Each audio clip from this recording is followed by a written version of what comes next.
Bonjour à tous, j'espère que vous allez bien. Un grand merci à tous les abonnés. La séparation, la plus grande blessure du duo d'âme.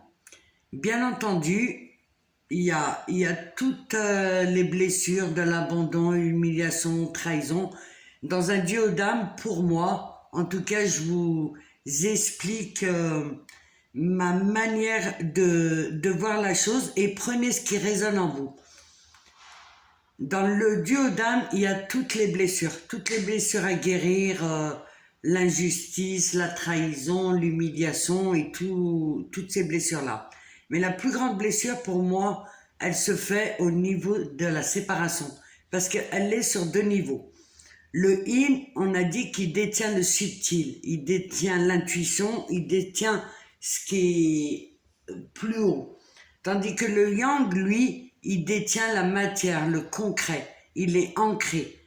Et lorsqu'il y a séparation, le yin va le ressentir au niveau de l'âme. Lui, ça va être une grande déchirure pour lui au niveau de l'âme.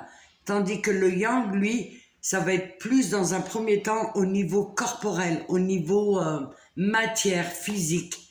Et il y a ces doubles blessures. Et c'est pour ça qu'elle est si intense en fait. Elle est nécessaire, bien sûr que c'est nécessaire la séparation pour pouvoir cheminer chacun de son côté et évoluer.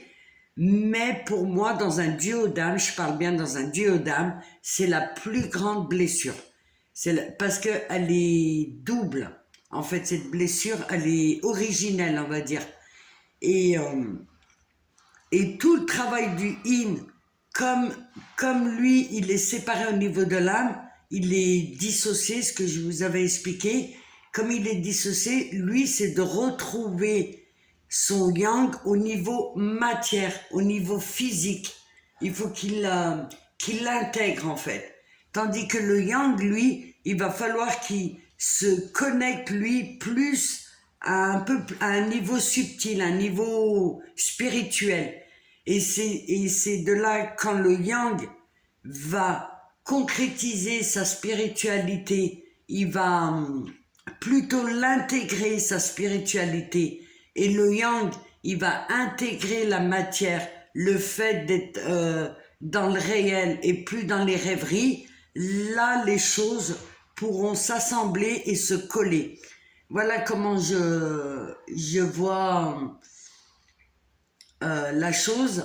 C'est beaucoup plus intense. La séparation, elle est beaucoup plus forte parce que elle se passe, comme je vous ai dit, à deux niveaux. Et ces deux niveaux-là sont intenses. Et le yang pourra retrouver son yin une fois qu'il aura intégré la spiritualité ou l'intuition, comme vous l'appelez comme vous voulez. Il aura intégré cette intuition, se fier beaucoup plus à son intuition, le yang, et, euh, et moins être dans la logique, rationalité. Bien sûr qu'il en faut, mais il ne faut pas que ça. Et tandis que le yin, lui, il va falloir qu'il intègre la matière et pas rester constamment perché ou parce que pour lui, en fait, même si il n'est pas présent physiquement avec son yang, il se nourrit quand même de ça. Et il faut qu'il apprenne aussi à être dans la matière et à rejoindre son yang. Voilà, je voulais vous faire une petite capsule vite fait sur ma façon de voir la chose.